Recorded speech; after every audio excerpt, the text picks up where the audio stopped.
Singapore, technology has changed the way we live, work and learn. Businesses are relentlessly using technology to trim costs and create new products, driven by a motive to maximize profit, but it is in society's interest that businesses also employ technology to other ends. The disruptive nature of technology naturally creates unemployment and consequently job vacancies as old business models wither and give way to new ones. The complications of technology's disruptive nature manifest in two ways. The number of displaced workers is likely to outnumber new job vacancies in the short term. At the same time, the presence of these new job vacancies implies that existing workers subsequently retrenched do not have the new skills needed in these new roles. Pockets of layoffs. Some say Singapore seem to be coping fine with disruption, where it was recently reported that Singapore's GDP in the first quarter grew 1.7%, while unemployment and retrenchments over the same period have fallen. While retrenchments have fallen to a 7-year low, suggesting an improved economic outlook with fewer firms needing to lay off workers, we have to be mindful that there may be still pockets of layoffs in some firms and sectors due to technological disruption and business restructuring as the economy transforms, NCHIC Assistant Secretary General Patrick Tay said a month ago. File photo of workers labeling healthcare products at a production line in a company in Singapore. Photo, AFP/Ruslan Rahman. So we must train the unemployed and retrain workers fast.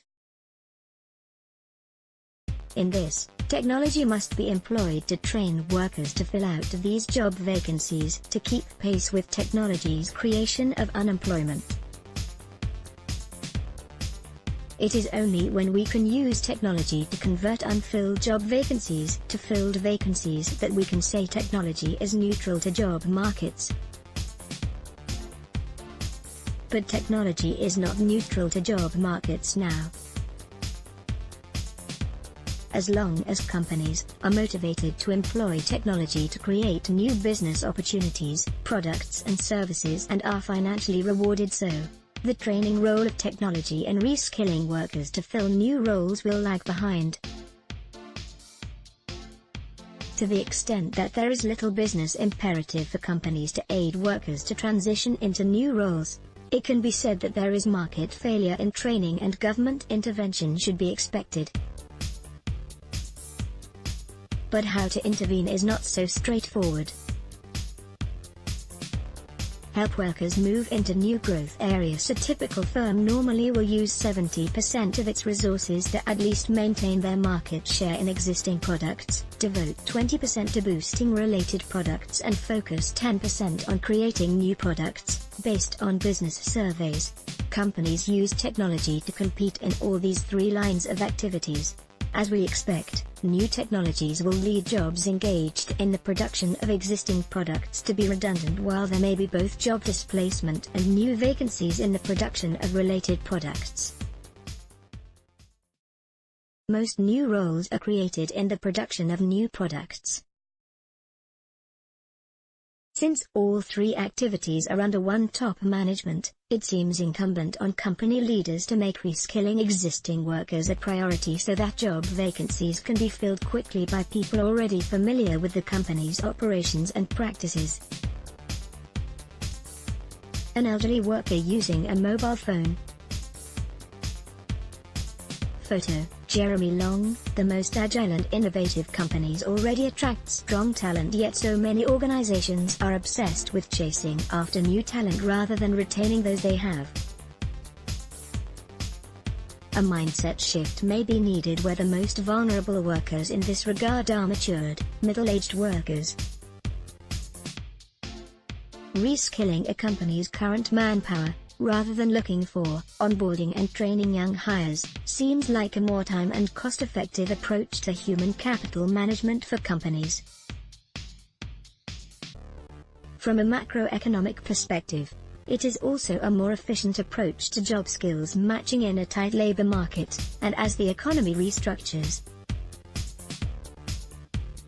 It is also better for the firm and for society if all firms reskill their workers in order to help them keep their jobs. Retrenched, matured workers may otherwise spend months and years searching for a new position and gaining needed skills to be competent in their role. Companies already expend resources to help talent progress through the ranks within. There is a case to be made for companies to similarly focus on reskilling existing workers with the required skills to prepare them for another job within the same firm. To a company, it is a question of marginal cost versus marginal benefit. If a worker is redundant, the firm will retrench him or her. If a new position is required, the firm will recruit from the labor market. But if reskilling is cheaper, the firm will retrain the worker and transfer him or her into the new role. Incentivize firms to retain workers. From a public policy perspective, we should reduce the costs of reskilling and increase the costs to companies if they do not reskill their workers. The government can and has done this through a mix of tax incentives, grants and other catalysts. Over recent years, it has introduced initiatives like Skills Future and worked through organizations like the Labour Movement to enhance job matching for the Singapore workforce. The government also understands the need to aid older workers who may be the most vulnerable group. A new tripartite work group will be set up to look into the concerns of older workers, Manpower Minister Josephine Teo recently announced, highlighting that 1 in 3 workers in Singapore is above 50 and have anxieties about the future as technology disrupts businesses and jobs. Manpower Minister Josephine Teo speaks to the media on May 28, 2018. Photo. FanSim, all firms in Singapore need to foot a skills development levy under the Skills Development Levy Act.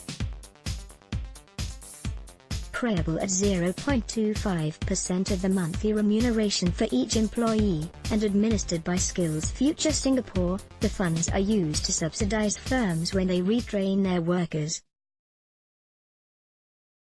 The government could tap on these funds to give more subsidies to firms who reskill existing workers for new roles in the firm's growth areas.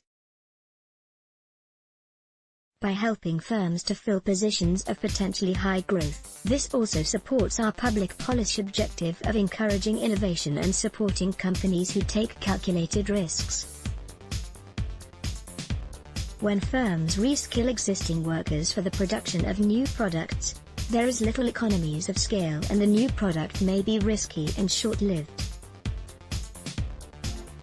So reskilling rather than hiring can save companies recruitment and other transactional costs involved in setting up a new team, making innovation cheaper. The psychological benefits can also be immense as the firm's manpower sees that firm is innovative and at the same time, looks after their interests. A blunt tool is to give firms that do not reskill their workers a lower priority in terms of employment passes for foreign job applicants, but this may not be appropriate to all sectors, especially those experiencing a talent crunch or smaller companies and startups that might have less flexibility in hiring. Another option is to boost job matching for retrenched older workers. In this, the government could encourage internships for this segment of the workforce and reward firms if they eventually hire them with a good wage. Some defrayment of wages is already provided through the Career Support Program, but it doesn't encourage firms to retain workers after 12 months, when support tapers off. Gainful employment. The best way to improve the lives of Singapore's workers is gainful employment, in good jobs with good wages, said Labour Chief and Minister in the Prime Minister's office Sung Chi Meng on Tuesday, May 15, in Parliament.